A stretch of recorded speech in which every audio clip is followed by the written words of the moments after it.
Desastres no Egito Medieval é um podcast da Hopeful Brasil que investiga como o Egito enfrentou terremotos, cheias do Nilo, secas e fomes entre os séculos 13 e 16. A partir de fontes históricas, analisa como os desastres foram percebidos e interpretados, relacionando natureza, religião e poder. Os episódios também abordam as respostas sociais aos desastres, como rituais, decisões políticas e estratégias de adaptação, conectando a história dos desastres às lições para o presente. O debate sobre este episódio foi gerado pelo Google Notebook LM e passou por revisão humana. Imagina ter em mãos um manual escrito séculos atrás que promete prever tudo o que importa. Tudo mesmo, né? Tudo.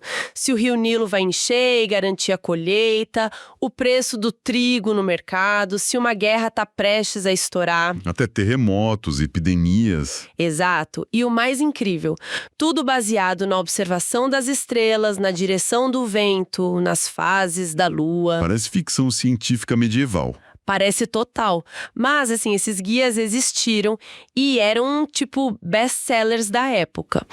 Hoje a gente mergulha num gênero literário fascinante do Egito Mameluco, lá entre os séculos 13 e 16. São os manuais conhecidos como Malha-Má. A nossa missão aqui é desvendar, com base nas fontes acadêmicas, como é que funcionavam essas previsões e por que elas eram tão populares. E o que elas revelam sobre a ansiedade e a forma como uma sociedade inteira tentava se preparar para o inevitável, né? O desastre. Para a gente começar, a própria palavra malhama já é uma história à parte. Não soa como algo que signifique almanaque ou previsão do tempo. O que esse termo realmente quer dizer? É um ponto de partida excelente porque a palavra já carrega toda a tensão do assunto, sabe? A raiz original em árabe e hebraico está ligada diretamente à guerra, harb. Guerra? E a conceitos ainda mais fortes, como luta sangrenta ou até massacre. A imagem que ela evoca é a de um campo de batalha.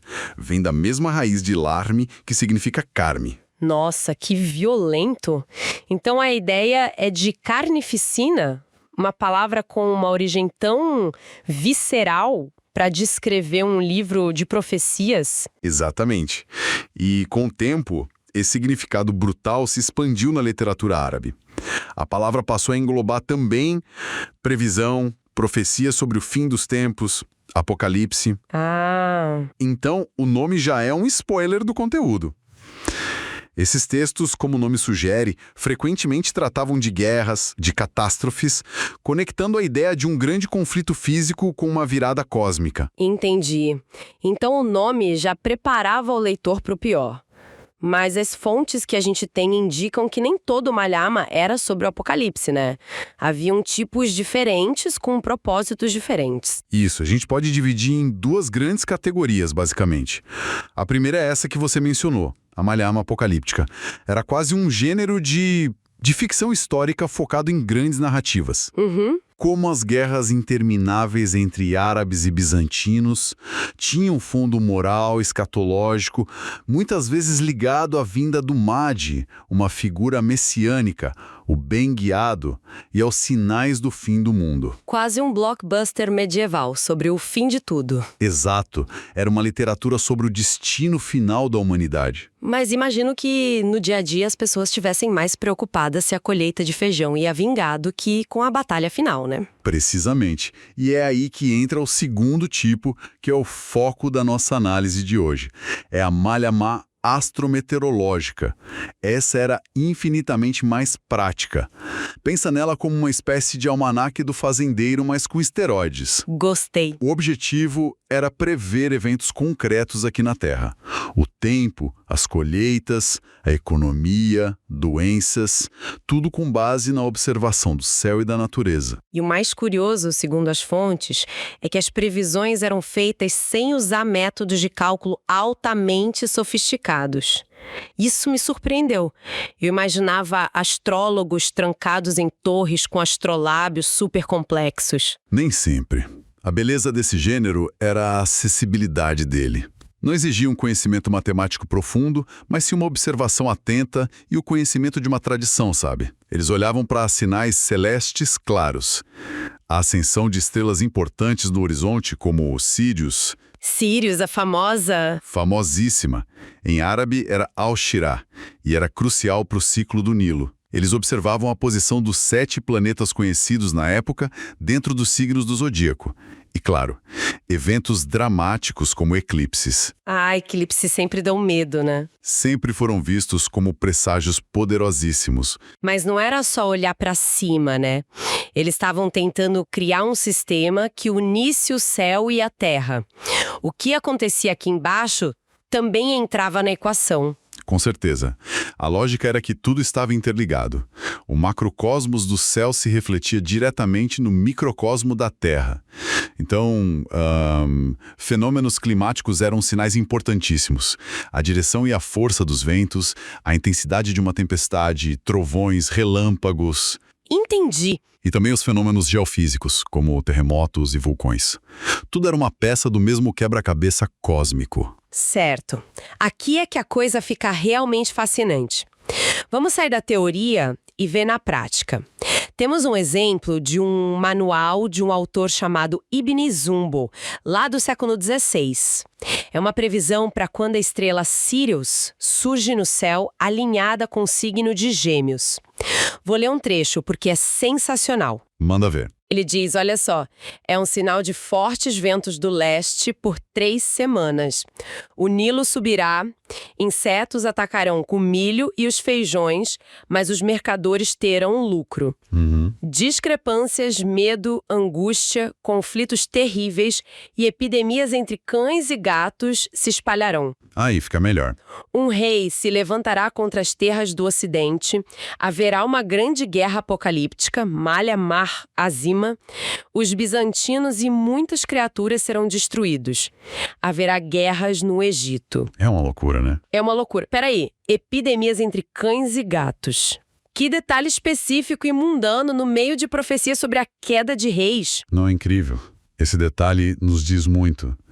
Mostra que as preocupações das pessoas não eram apenas as grandes questões geopolíticas. A morte de animais domésticos era um desastre econômico e emocional para uma família comum. Faz sentido. Esse trecho é um exemplo perfeito da mistura que esses manuais faziam. Você tem a previsão agrícola, que era a espinha dorsal da vida no Egito, a cheia do Nilo, a ameaça de pragas. E a previsão econômica? Os mercadores terão lucro. Alguém sempre ganha na crise, aparentemente. Exatamente. E logo depois vem a previsão social e psicológica. Medo, angústia, conflitos e, finalmente, a geopolítica com a ascensão de um rei e a tal grande guerra apocalíptica. Tudo isso disparado por um único evento celestial. Mas tem uma coisa que me deixou intrigada nessa previsão: a menção aos bizantinos. Na época de Ibn Zumbo, no século XVI, o Império Bizantino já tinha caído há um bom tempo. Pois é. Constantinopla já era Istambul. Eles não eram mais a grande ameaça. Por que mencioná-los? Essa é a chave para entender como esses textos funcionavam. Eles reciclavam profecias. Havia uma longa tradição de textos que falavam das guerras apocalípticas entre o Islã e Bizâncio. O que autores como Ibn Zumbo faziam era pegar essa estrutura narrativa antiga Entendi. e adaptá-la para os medos de sua própria época. O inimigo do Ocidente bizantino podia facilmente ser lido como uma metáfora para a nova grande potência que assustava o Egito Mameluco, o Império Otomano. Ah, faz todo sentido. Então, mais do que uma previsão literal, era um modelo de ameaça. Exato. O nome do inimigo podia mudar, mas o medo fundamental de um grande império rival continuava o mesmo. É quase como usar um template, um software antigo, para um problema novo. É uma ótima analogia. Isso tornava as previsões atemporais e perpetualmente relevantes, sabe? Elas não falavam de um evento único, mas de padrões que se repetiam na história. Imagino que fazer previsões tão ousadas sobre guerras, desastres e o destino de governantes, isso devia colocar esses autores numa posição delicada com as autoridades religiosas. Sem dúvida. Prever o futuro, teologicamente, é uma prerrogativa de Deus. Como a sociedade mameluca lidava com isso? Havia uma controvérsia gigantesca, uma tensão constante. De um lado, você tinha a condenação oficial e veemente dos grandes estudiosos.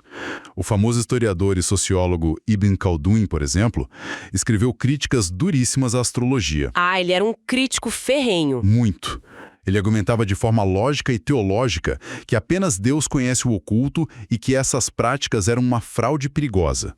Muitos outros juristas e teólogos publicavam tratados polêmicos contra os astrólogos. Então a elite intelectual e religiosa era contra. Mas pelo que as fontes indicam, o povo e até mesmo a elite política adorava, não é? Exatamente. E a melhor ilustração disso não vem de um tratado teológico, mas de uma das obras mais famosas da literatura mundial, As Mil e Uma Noites. Olha só. Tem uma cena fantástica que captura perfeitamente essa hipocrisia. Conte pra gente. Em uma das histórias, uma escrava incrivelmente sábia e culta, chamada Tawadud, está sendo testada na corte do califa Harun al-Rashid. Em certo ponto, pedem que ela fale sobre o futuro, sobre o que o ano reserva. E a primeira reação dela é de uma mulher piedosa. Ela hesita E cita o Alcorão, dizendo solenemente: ninguém nos céus ou na terra conhece a realidade oculta exceto Deus. Ela demarca sua posição, sabe que está pisando em terreno proibido. Mas a curiosidade humana é uma força da natureza. E a curiosidade de um califa é lei. O texto diz que o califa, que estava provavelmente o mais ansioso de todos para ouvir, dá a ela sua permissão. Claro. Com essa bênção do poder máximo, ela se solta. E o que ela faz? Ela recita, de memória, um almanaque astrometeorológico completo, prevendo o ano inteiro com base nos planetas nas estrelas. Que cena incrível!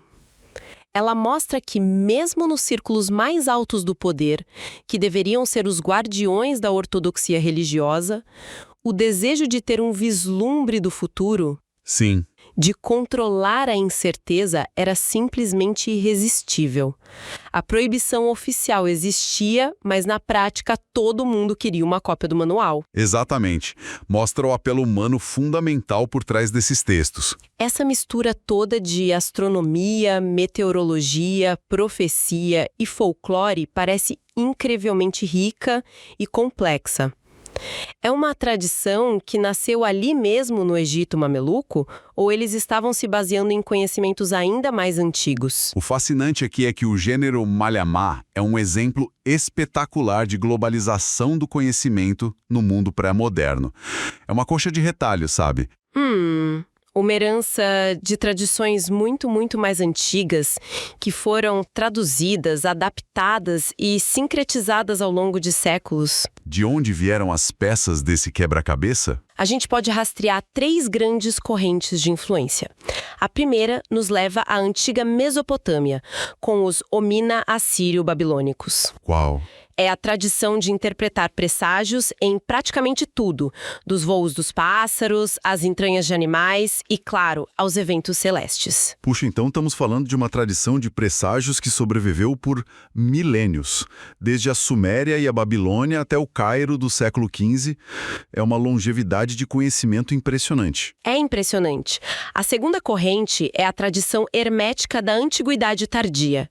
É um corpo de conhecimento místico e filosófico atribuído a uma figura lendária, Hermes Trismegisto. Ele era uma fusão do deus egípcio da sabedoria, Thoth, com o deus grego Hermes. O famoso Hermes Trismegisto, o próprio. E esses textos herméticos misturavam astrologia, alquimia, magia. Foram extremamente influentes. E a terceira, imagino que tem a ver com os gregos. Sem dúvida. A terceira, e talvez a mais, digamos, cientificamente fundamentada, foi o conhecimento greco-helenístico. As obras de filósofos e cientistas como Ptolomeu, especialmente o trabalho dele sobre astrologia, o Tetrabiblos, forneceram uma estrutura mais sistemática para conectar os movimentos celestes aos acontecimentos terrenos. Certo, então temos conhecimento da Mesopotâmia, do Egito helenístico e da Grécia clássica. Como todo esse material, de épocas e culturas tão diferentes, foi parar nas mãos de um autor no Cairo mameluco? O grande catalisador foi o monumental movimento de tradução greco-árabe, que floresceu em Bagdá entre os séculos 8 e 10. A Casa da Sabedoria. Exatamente, a Casa da Sabedoria. Durante esse período de ouro, sob o patrocínio dos califas abássidas, uma quantidade inacreditável de textos científicos, filosóficos, esotéricos, da Grécia, da Pérsia até da Índia, foi traduzida para o árabe.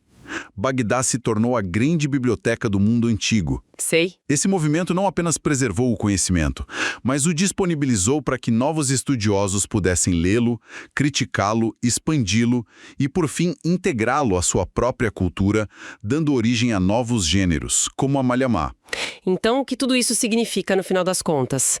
Fica claro para mim que os manuais Malhamá eram muito mais do que simples almanaques de adivinhação. Muito mais. Eram documentos culturais riquíssimos que misturavam ciência observacional, astrologia, religião, ansiedades sociais.